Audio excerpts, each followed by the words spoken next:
Hey everyone, today we're gonna talk about the high level investigations. If you've done them, you'll know that the monsters in those investigations, including the monsters that are not afflicted, one-shots all the time. No matter what they do, they will one-shot you pretty much with every move. Now if you ask me, I don't think that's a good idea. The investigation system I think is pretty fun, I like it, but the fact that you get one shot every time you make a single mistake, I don't like that at all. It's extremely frustrating. So my goal with this video is to provide you a set that does retain a lot of damage, but also provides you some safety to not being one shot all the time. So of course with these sets you will do a little bit less damage than with the meta builds that I posted a few days ago, but the damage loss is not that huge. We'll see exactly at the end how much damage you lose, but it's not that big. So I'm gonna show you the set and then I'm gonna explain to you why I chose that set. There are two pieces of equipment that we're gonna take a look at. The first are the Seething Bazogoose legs. This gives you Guts.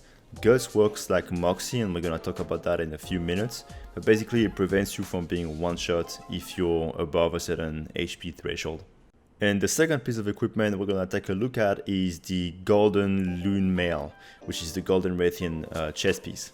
This gives you Divine Blessing 3, which is a very good defensive skill. Basically, it has a chance to reduce the damage you take by 50%, so it prevents a one-shot basically.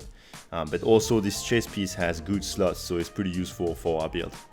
And for the waist, I'm using the Scorn Magnamato waist as usual. This is probably the best waist piece for bow in the game. If you don't have access to it because you have to be master rank 100, you can either use the Gore Magala 1 or the Arcfiend waist.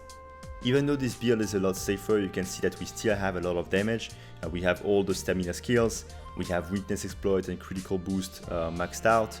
We have Spread Up 3, which by the way you can replace with Force Shot or Pierce Up if you play Rapid and Pierce.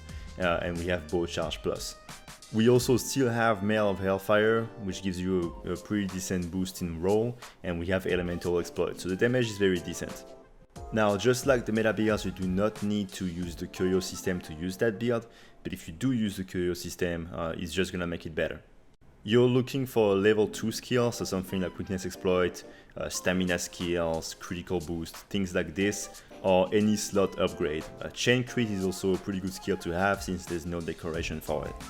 Now, in the notable skills, you can see that if you still have empty slots after all this, what you can do is add things like Charge Master, Attack Boost, Blade Scale, or any skill that you like. Those are bonus skills that you can put in if you have space. Now for the food skills, we're gonna eat for Fighter, of course. We're gonna eat for Moxie, which is basically like Guts, so you have Guts and Moxie. You can now prevent 2 one-shots. And the third skill, you can eat for Defender. Now the good thing about Defender when you have Divine Blessing is that the proc rate from Divine Blessing and Defender add to each other. So now you have a higher chance of getting damage reduction, and if you get damage reduction from Defender, it's gonna take the damage reduction from Divine Blessing. So instead of being 20 or 25% or whatever it should be, it's gonna be the whole 50% from Divine Blessing, even if it's the food skill that procs. Now if you want a little bit more damage, you can replace Defender for Marksman, but it's really up to you. So now you're gonna have 3 layers of protection. One, you're gonna have Divine Blessing, that's gonna save you from being one shot if it procs. 2, you have Moxie, so if Divine Blessing doesn't proc and you're going to die, Moxie is going to save your life. And 3rd, you have Guts, so if your Divine Blessing doesn't proc, you already use Moxie, now Guts is gonna save you. And if you get hit again, you have a chance still of Divine Blessing saving your life, so it's pretty safe. Now the question is exactly how much damage do you lose from using this set? I'm gonna compare it to both the Suicide build and the non-Suicide build. First, if we compare it to the Suicide build, that's where we lose the most, obviously. We lose Dereliction, which is our self-drain skill. We lose 1 point of Resentment and 2 points of Coalescence. We also lose Bloodlust and Adrenaline Rush. Now, if we compare it to the non-Suicide build, which I think makes more sense, all you lose is Bloodlust and Adrenaline Rush.